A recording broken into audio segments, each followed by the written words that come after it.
Nice guys always finish last, goes the expression, which implies awful things about Usain Bolt, but hey, he knows what he did. You know I'm talking. I'm a fun person. I love to have fun. Look at me. In real life, the big, powerful assholes of this world tend not to get punished all too much. Money talks, power walks, and Charlie chalks. It's depressing. Got you clean, huh? What's the matter, honey? Little extra cheese on the taco? Thank goodness, therefore, for the movies, where Johnny B. Good Guy tends to emerge on top, except when he doesn't, and then, oh god, the cycle of sadness begins all over again. I'm Adam from WhatCulture.com, and here are 8 awesome movies where the bad guy wins.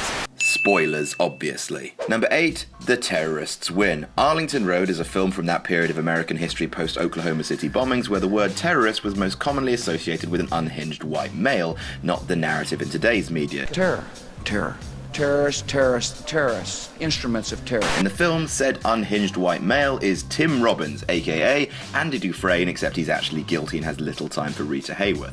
He lives next door to protagonist Jeff Bridges, and in the film, Robbins' character's turn-ons include blowing up FBI buildings, looking shifty, and Joan Cusack, the monster. At the end of the film, not only does his plan to blow up a government building succeed, but he receives 0 comeuppance, bumping off the hero, making an orphan of his kid, and retiring to a nice peaceful life with Joan Cusack, if such a thing exists. Number 7, Bond loses. It's not often that Jimmy Bond, Her Majesty's favourite tailored sexual predator, comes out ultimately losing in his quest to drink an Oliver Reed worth of booze and blow up a town, but that's what happens in On Her Majesty's Secret Service, the red-haired stepchild of the Bond franchise. It's often unfairly maligned for its odd one-out status, with Lazenby's supermodel Bond at odds with the Connery that came before it. This one's different. But it's surprisingly great on a rewatch. Give it a try. It's certainly got the most affecting ending of all the films. Bond settles down and actually gets married to Diana Riggs Tracy. I love you. They're all loved up and happy when Blofeld and a henchman drive by and gun down his bride before escaping scot-free. Oh. I mean, sure, Bond foiled Blofeld's grand scheme, but the one who lost the most by credits' end was Bond, James Bond. It's Blofeld. Number 6, Don't Trust a Murderer. The original The Vanishing is often overlooked in the pantheon of great thrillers, partly because the original film is Dutch, and partly because the English remake starring Kiefer Sutherland is fairly balls terrible. It's an examination of morality and the banality of evil, stay with me now, and is about a man called Rex, whose lover Saskia is kidnapped by a man called Raymond. Which we can all agree is the creepiest first name in existence, except maybe Gilbert. The ending is shockingly bleak. With Rex driven to distraction over what happened to Saskia, Raymond offers him a cup of coffee to drink because that's the only way that he will ever find out the truth. Rex drinks it and wakes up in a coffin, buried alive, while Raymond lives out the rest of his days happy with his family. What?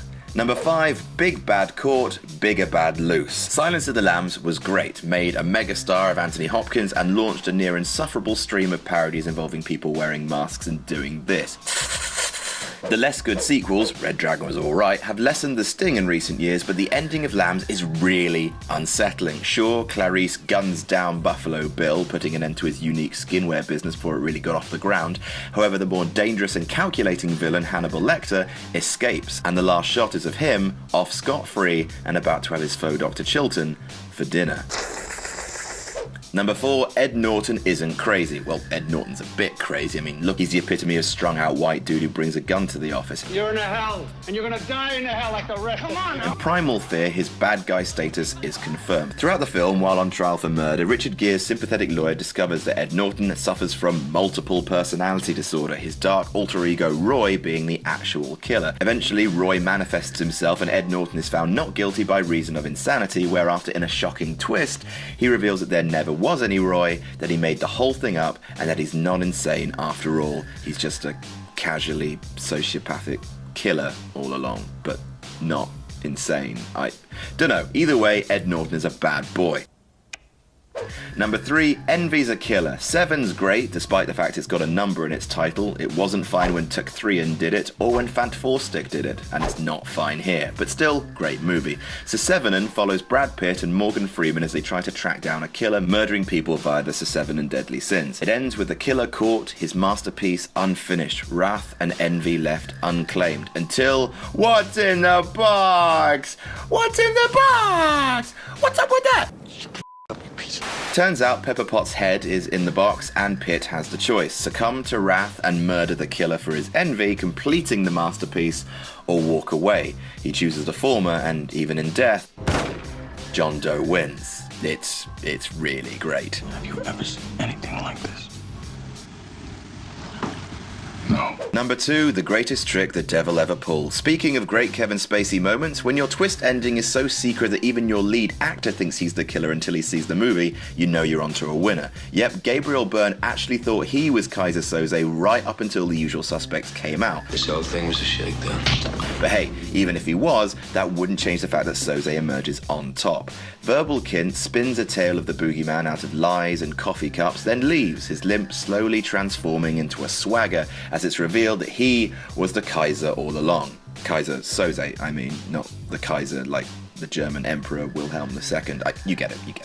And number 1, the last laugh. The Joker is one of the greatest villains of all time, an avatar of chaos, a permanent and terrible reminder of the fragility of both life and sanity. One of his overarching goals is to convince Batsy and the world that there's not much difference between sanity and insanity, that most people are just one bad day away from losing their minds, or as Ledger's Joker puts it, madness is like gravity. All it takes is a little push.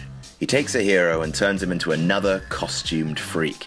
Now, he may be winding up back at Arkham in the end of the film, but the last shot is of the Joker swinging in the air, plan complete, laughing. And that's our list. Did we miss any out? Tell us about it in the comments. Don't forget to like, share, and subscribe. You can even follow me on Twitter here. I'm Adam from WhatCulture.com, and I'll see you soon.